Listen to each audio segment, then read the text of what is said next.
Hey there guys, I wanted to do something a little bit different today. I was feeling in a different type of mood, so I was going to talk a little bit about self-defense.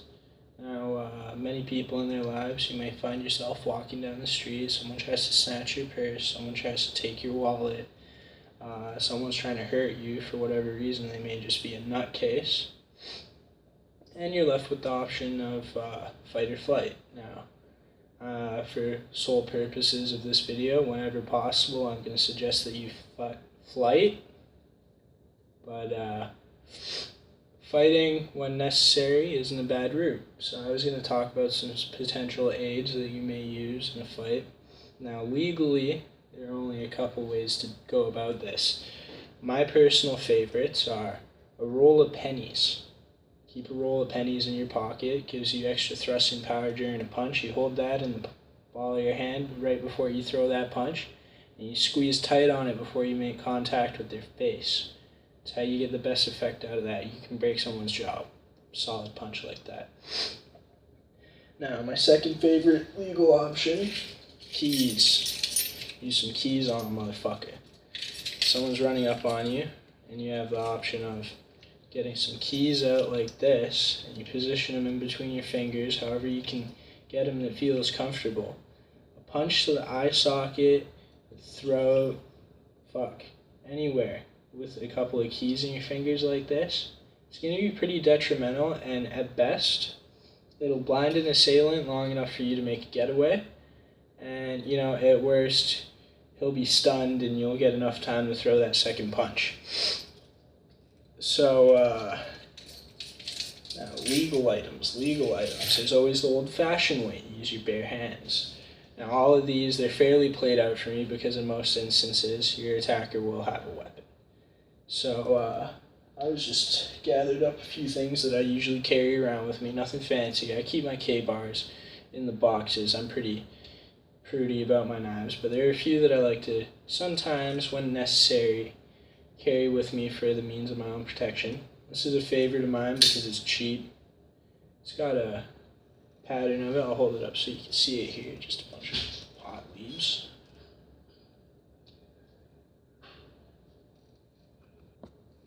Yeah, so this one ain't too bad. It was cheap, around 25 bucks.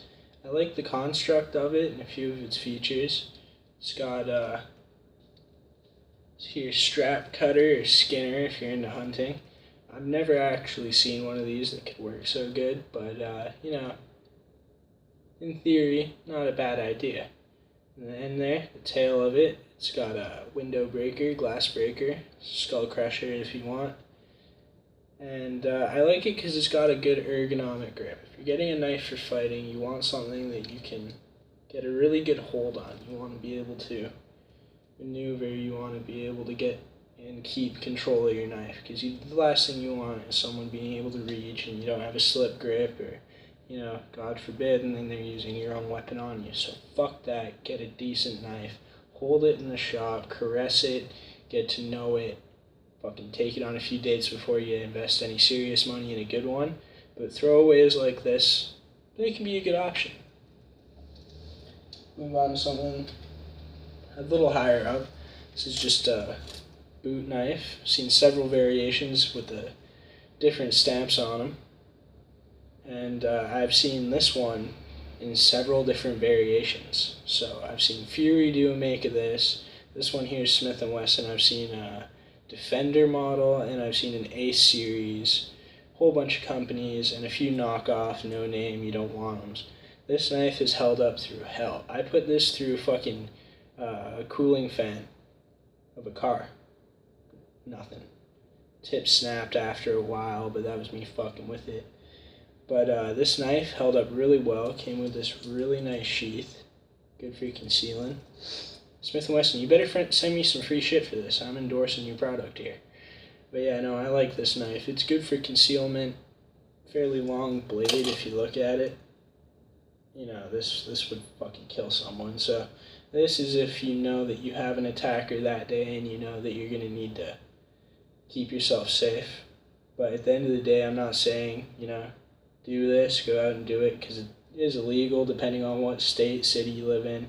Got to be careful of the law. Always follow your local laws. If you're not sure, call someone, find out. And don't just trust your friend who's some redneck who sits on his porch truck with a shotgun all day.